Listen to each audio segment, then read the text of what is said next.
Good morning, everyone. Omari Richards here once again. Decided I'm just going to continue from where I stopped off yesterday for chapter 3 of I Will Teach You to Be Rich by Ramit Sethi. Hopefully I can finish today. Hope everyone's having a good morning or will be having a great morning. It was Diesel that was not harassed us today. Hopefully it chills out on this side. Okay, let's go. Investing is the single most effective. You start already. Chill. Thank you. Investing is the single most effective way to get rich. By opening an investment account, you give yourself access to the biggest money-making vehicle in the history of the world, the stock market. Setting up an account is an excellent first step towards actually investing, and you don't have to be rich to open one. Most account providers will waive minimums, the amount required to open an account if you set an automatic monthly transfer. Invest now, you're not getting any younger. What if I had started investing $10 per week 5 years ago? Guess how much you'd have? It turned out by now you'd have thousands of dollars, and all from investing a little more than over $1 per day. Think about that. $10 a week. Where did it go? Anyway, if you're like most people, it probably slipped through your fingers on random things like Uber's lunches, and despite wild rides in the stock market, the best thing you can do is think long term and start investing early. Skipping some like quote things that he has in here. So if you all want to read this, check out the quotes. The ladder of personal finance. These are the 6 systematic steps you should take to invest. Each step builds on the previous one. So when you finish the first, go on to the second. If you can't get to number 6, don't worry. Do your best for now. In chapter 5, I'll show you how to make this automatic so your system can run itself with just a few hours of work per year. But remember, opening these accounts and getting started is the most important step. Wrong one. If your employer offers a 401k match, invest to take full advantage of it and contribute just enough to get 100% of the match. A 401k match means that for every dollar you contribute to your 401k, a company will match your contribution up to a certain amount. For example, for easy math, let's assume you make $100,000 and your employer will 100% match your contributions up to 5% of your salary. This means that you'll contribute $5,000 and your company will match it with $5,000. This is free money, and there's quite simply no better deal. Wrong 2. Pay off your credit card and other debt. The average credit card APR is 14%, way above that, and many APRs are higher. Yeah, most likely higher.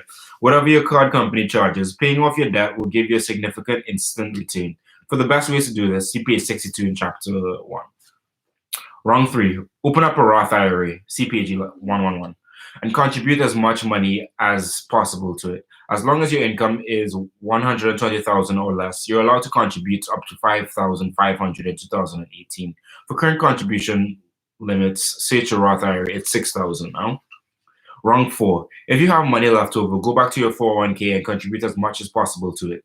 This time above and beyond your employer match. The current limit is $19,000. I think it's $19,500 now. Your current contribution limits, search for 401k, blah, blah, blah. Wrong 5, HSA. If you have access to a health savings account, it can also double as an investment account with an incredible tax feature that few people know about. For more on HSAs, see page 120. If you've completed wrong 4 and you still have money left over, take advantage of this account. Wrong 6. If you still have money left over, open a regular, non-retirement, taxable investment account and put as much as possible there. For more about this, see chapter 7. I guess we'll be going to chapter 7 sometime soon, guys. Also, pay extra on mortgage debt you have and consider investing in yourself. Whether it's starting a company, getting an additional degree, there's often no better investment than your own career. Remember, the ladder of personal finance only shows you what accounts to open. In chapter 7, I'll show you what to invest in. Mastering your 401k. If I wanted to create the single worst name for something that could potentially change the lives of tens of millions of people, here's what I would do. Go find the most boring document ever written. Let's say the IRS tax code. 2, open up to a random page, maybe, I don't know, section 401k. Look around your office once, shrug and decide to use that as the name of the life-changing account. The name sucks, but the account is awesome. A 401k plan is a type of retirement account that many companies offer to their employees. It's a retirement account because it gives you large tax advantages if you agree not to withdraw your money from the account until you reach retirement age 59 and a half. You don't actually have to start withdrawing your money until you're 70 and a half. And even then, there's an exception if you're still working. But don't worry about that now. You set up your 401k, you fill out your form authorizing each part of your paycheck, you decide how much to be sent to the account each month. The money goes straight from your employer to your 401k, so you never see it in your paycheck. When you see the account set up, when you set the account up, you choose among some simple investment options and let your money accumulate over time. Let's dig deeper into the benefits of your 401k. 401k benefit number one, using pre-tax money means an instant 25% accelerator. Retirement accounts offer you a deal. You promise to invest your money for the long term, and in exchange, they'll give you huge tax advantages. Because the money you're contributing isn't taxed until you withdraw it many years later, that's why it's called pre-tax money. You have much more money to invest for compound growth, usually 25 to 40% more. Let's look at the regular investment account, a non-retirement account first. If you open one of these at any investment brokerage, you don't get any tax advantages. For every $100 you make, you'll be able to invest about 75 of it, because depending on your tax rate, about 25% goes to pay income taxes. If 401k is different, it's tax deferred, meaning you can invest the entire 100 and let it grow for about 30 plus years. Sure, you'll pay taxes when you withdraw your money later, but that extra 25% turns out to make a huge difference as it gets compounded more and more. For benefit number two, your employer match means free money. In many cases, your employer will match part of your contribution, meaning you get automatic free money for investing, a win-win situation. To find out if your company offers a 401k match, just ask your HR rep what the matching policy is. How exactly does matching work? As an example, I'm not going over that example.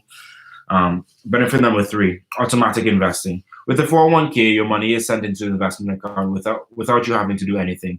If you don't see the money in your paycheck because it's automatically sent to your 401k, you learn to live without it. Yep, I live without my 401k money. This is an excellent example of using psychology to trick yourself into investing. In fact, there's an emerging body of literature on how powerful these effects are. For example, some companies have begun offering opt-out 401ks rather than those require you to opt in, meaning that you're automatically enrolled by default to contribute certain percentage of your income. Sure, you're given the freedom to opt out, but automatically enrollment takes advantage of the fact that most people don't do anything active with their money. The results are dramatic. 401k participants was initially 40% in the companies that were studied, but after automatic enrollment, it soared up to more than 90%. Common concerns about 401ks. What happens if I really need my money? A 401k is a retirement account for long-term investment, not a checking or savings account. If you withdraw money before 59 and a half years old, you incur severe penalties, including income taxes and an early withdrawal penalty of 10%. These punishments are intentional. This money is for your retirement, not for your yoga trip to Tulum.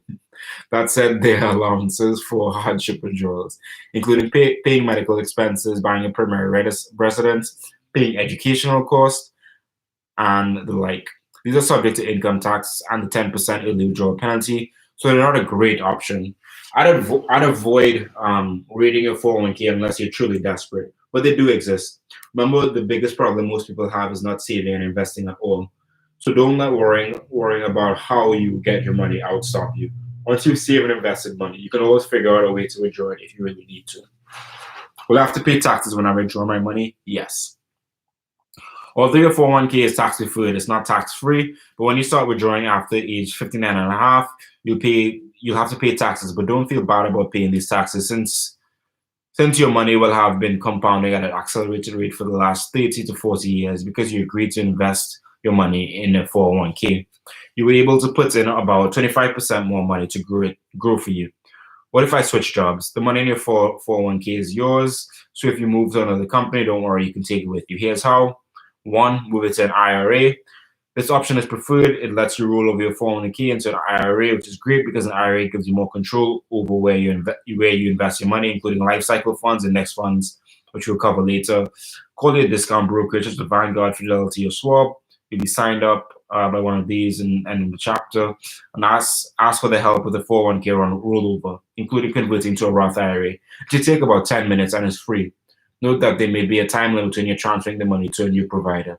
So when you change jobs, you need to call your discount broker right away and ask them how to handle the rollover.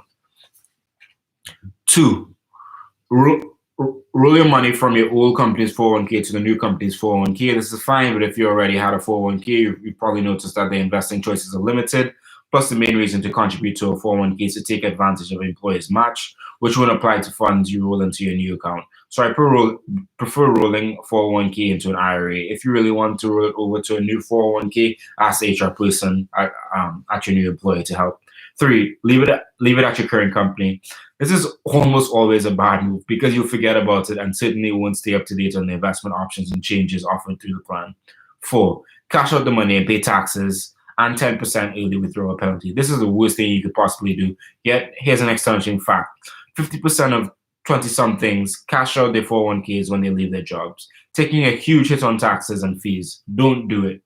What about your Roth 401k? Some companies now offer a Roth 401k, which allows you to contribute after-tax money to a 401k instead of pre-tax money like a traditional 401k.